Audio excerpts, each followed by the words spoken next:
साथियों, स्वागत है आपका अपने YouTube चैनल साहित्य सरिता में। साथियों, हम जानते हैं यूजीसी नेट एग्ज़ाम की डेट अब पास आ गई है, तो अब हम अपने ज्ञान को सिर्फ टेस्ट कर सकते हैं। तो मैंने सोचा कि आप लोगों के लिए क्यों ना कुछ प्रैक्टिस सेट बनाए जाए। मैंने कुछ क्वेश्चन तैयार किए आपके लिए और आज मैं ये डाल रही हूँ। कमेंट करके मुझे बताएं कि आपको कैसे लगे, ताकि मुझे मोटिवेशन मिले और मैं आगे और भी क्वेश्चन आपके लिए बनाकर डाल सकूँ। चलिए शुरू करते हैं। पहला प्रश्न है, कुवलय माला कथा किसकी रचना है? और जो हमें विकल्प दिए गए हैं वो हैं उद्योतन सूरी, सरहपा, जिनदत्त सूरी, विद्यापति। सही उत्तर है उद्योतन सूरी। अगला प्रश्न है, रमणीयार्थ प्रतिपादकः शब्दः काव्यम किसकी उक्ति है? मम्मट की, वामन की, आनंदवर्धन की कि पंडितराज जगन्नाथ की? तो काव्य के विषय में यह उक्ति पंडितराज जगन्नाथ की है। अभिव्यंजनावाद के प्रवर्तक कौन है? तो अभिव्यंजनावाद के प्रवर्तक क्रोचे हैं। अगला क्वेश्चन है हमारा,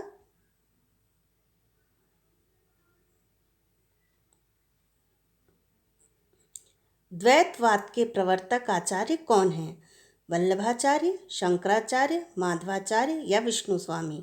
इसका सही उत्तर है माधवाचार्य। ये विभिन्न दार्शनिक मतों और उसके प्रवर्तक आचार्यों से संबंधित प्रश्न मैंने आगे बनाया है, इसे हम देखेंगे। अगला प्रश्न साथियों, ऐसे प्रश्न आजकल नेट में बहुत पूछे जा रहे हैं जिसमें हमें कूट के द्वारा सही उत्तर बताना होता है, यानी एक से अधिक उत्तर सही होते हैं, इसलिए मैंने ऐसे प्रश्नों का चयन भी किया है। तो देखते हैं पांचवा प्रश्न क्या है हमारा। प्रसाद के नाटक और उनके पात्र हैं? ध्रुव स्वामिनी प्रतिहारी, चंद्रगुप्त पर्वतेश्वर, स्कंदगुप्त भट्टार्क, अजातशत्रु शकराज। हमें इसमें से सही विकल्प चुनना है कि कौन कौन से पात्र प्रसाद के नाटक के हैं।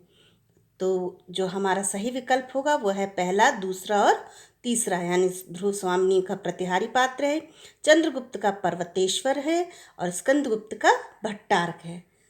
साथियों, नेट में जो सबसे ज़्यादा प्रश्न पूछे जाते हैं, लगभग 8 से 10 प्रश्न रहते हैं स्थापना और तर्क के। तो ये मैंने बहुत सारे इसमें डाले हैं, आप देखेंगे अभी आगे। तो अभी ये जो पहला प्रश्न है 6वें नंबर का, स्थापना और तर्क से संबंधित, वो है सूफियों की साधना की अंतिम अवस्था मार्फित है। ये स्थापना है। इसके लिए तर्क दिया गया है क्योंकि सूफी मार्फित के माध्यम से ही मुक्ति चाहते हैं। साथियों, इसमें जो है ये दोनों ही, स्थापना और तर्क दोनों ही गलत है। क्यों? क्योंकि सूफियों की साधना की 4 अवस्थाएं हैं, शरीयत, तरीकत, मार्फित और हकीकत। तो जो हकीकत है उसके माध्यम से सूफी मुक्ति चाहते हैं, इसलिए ये दोनों कथन क्या होंगे? गलत होंगे। अगला देख लेते हैं। स्थापना क्या दी हुई है हमको? भाषा आद्यांत सामाजिक संपत्ति है। तर्क दिया है भाषा पैतृक संपत्ति है। तो इसका उत्तर क्या हो जाएगा? ए सही है और आर गलत है। भाषा सामाजिक संपत्ति है जो अर्जित की जाती है, यह वंशानुगत प्राप्त नहीं होती। इस तरह के प्रश्न भी बहुत पूछे जाते हैं, इसे मैंने अपने इस प्रश्नावली में शामिल किया है। नाटकों को प्रकाशन वर्ष के अनुसार सही कालक्रम में रखना है हमको। नाटक कौन कौन से हैं? शंभुक की हत्या, सिंदूर की होली, राज्यश्री, अंधेर नगरी। राज्यश्री, अंधेर नगरी, शंभुक की हत्या, सिंदूर की होली। अंधेर नगरी, राज्यश्री, सिंदूर की होली, शंभुक की हत्या, या अंधेर नगरी, राज्यश्री, शंभुक की हत्या, सिंदूर की होली। तो साथियों, इसका सही उत्तर है अंधेर नगरी, राज्यश्री, सिंदूर की होली और शंभुक की हत्या। इसी प्रकार प्रकाशन वर्ष के अनुसार हमें कहानियों का सही कालक्रम बताना है। कहानियां हैं कफन, उसने कहा था, वापसी, मोहनदास, ये हमारा पहला विकल्प है। दूसरा है उसने कहा था, कफन, वापसी, मोहनदास। तीसरा है मोहनदास, वापसी, कफन, उसने कहा था। चौथा है वापसी, मोहनदास, कफन, उसने कहा था। सही जो हमारा उत्तर है वह है उसने कहा था, कफन, वापसी, मोहनदास।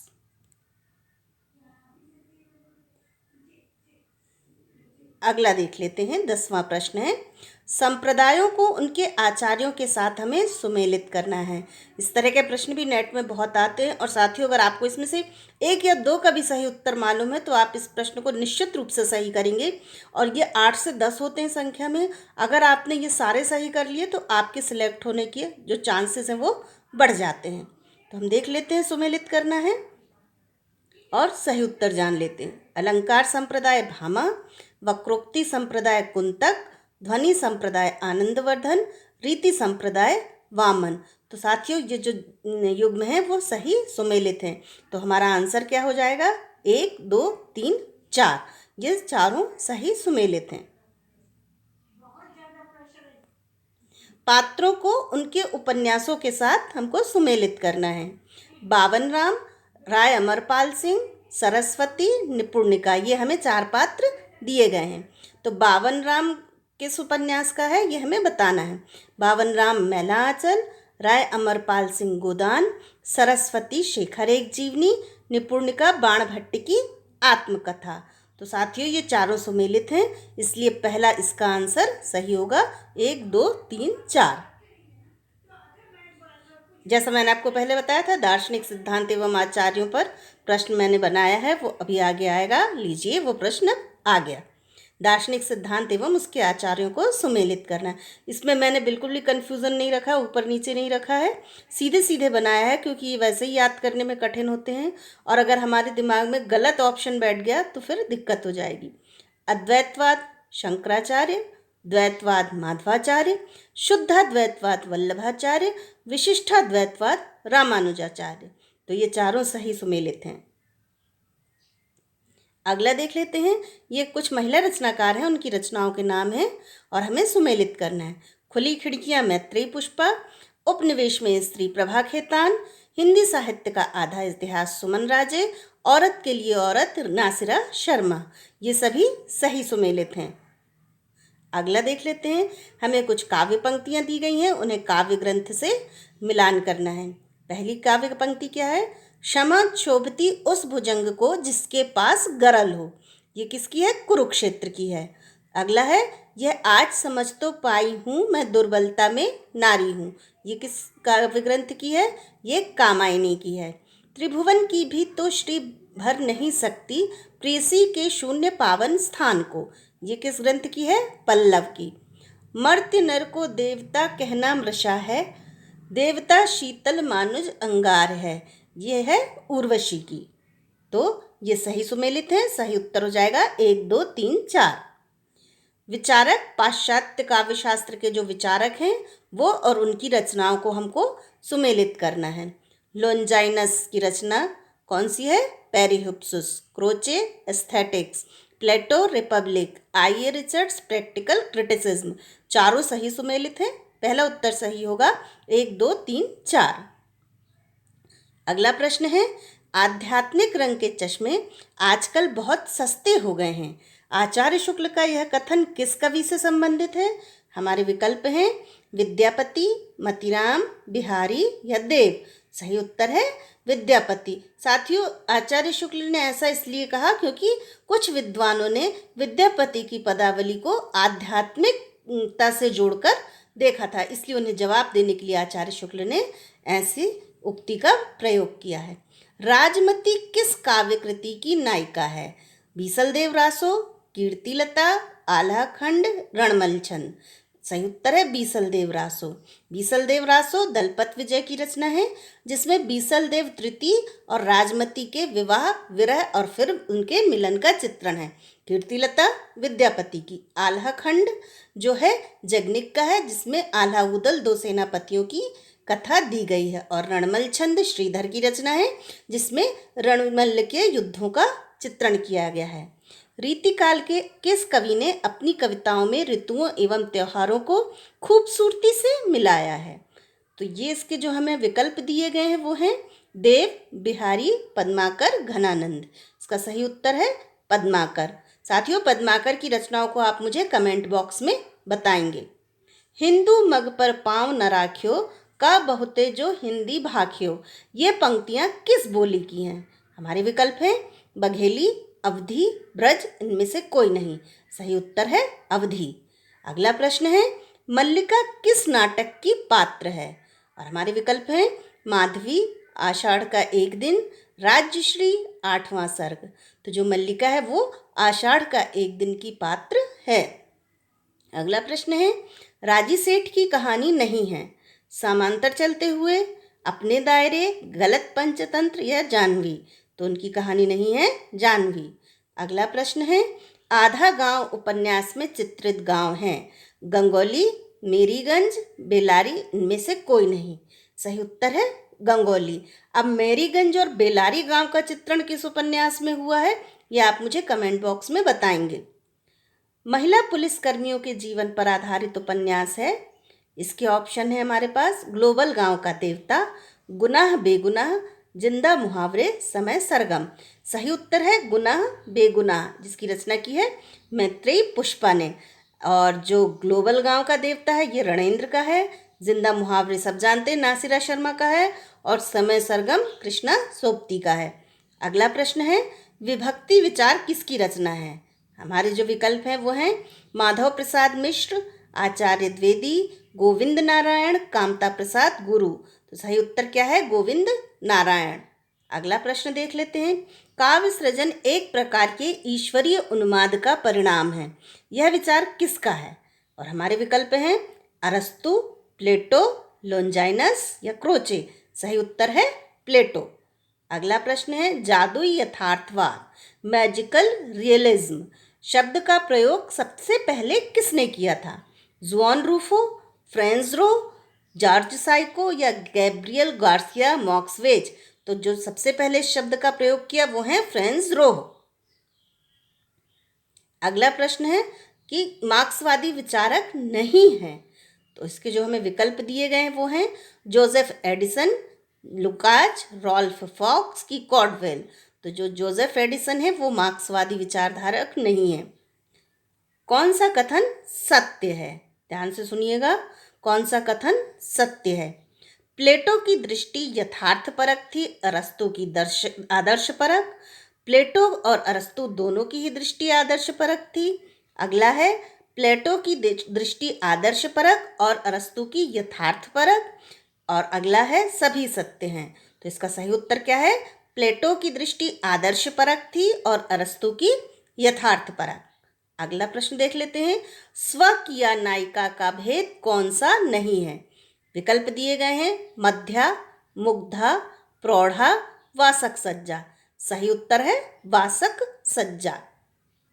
अगला प्रश्न देख लेते हैं, संवेदनशीलता का सहचर्य किसकी अवधारणा है? I A. Richards, George Lukacs, T S. Eliot या एफ.आर. लिविस। तो ये जो संवेदनशीलता का असहचर्य है ये टी.एस. इलियट की अवधारणा है। अगला देख लेते हैं, भारतीय काव्य शास्त्र में रसगत दोषों की संख्या कितनी है? हमारे विकल्प हैं 5, 10, 15 या 25। सही उत्तर है 10। टी.एस. इलियट के आलोचनात्मक ग्रंथों को सही क्रम में हमको लगाना है। ग्रंथ कौन कौन से हैं? The sacred wood, Elizabethan essays, selected essays, ancient and modern. तो जो ये पहला ऑप्शन है ये इसका सही क्रम है। नाट्यशास्त्र से संबंधित ग्रंथों को कालक्रम अनुसार हमको बताना है। इसके ऑप्शन है भाव प्रकाशन, दश रूपक, नाट्य दर्पण, अभिनव भारती। और इसका जो सही उत्तर है वह है अभिनव भारती, दश रूपक, नाट्य दर्पण और भाव प्रकाशन। निम्नलिखित कृतियों को हमें सही क्रम में लगाना है। रसराज, श्रृंगार निर्णय, रसिकानंद, रसकलश। रसकलश, श्रृंगार निर्णय, रसिकानंद, रसराज। श्रृंगार निर्णय, रसिकानंद, रसराज, रसकलश। तो जो सही उत्तर है वो है रसराज, श्रृंगार निर्णय, रसिकानंद और रसकलश। देखिए साथियों, अब जो है हम स्थापना और तर्क के और प्रश्न करेंगे ताकि हम इसमें मजबूत हो सकें, क्योंकि इनका पूरा सही होना तो मुश्किल होता है लेकिन ज़्यादा से ज़्यादा सही कर सकें।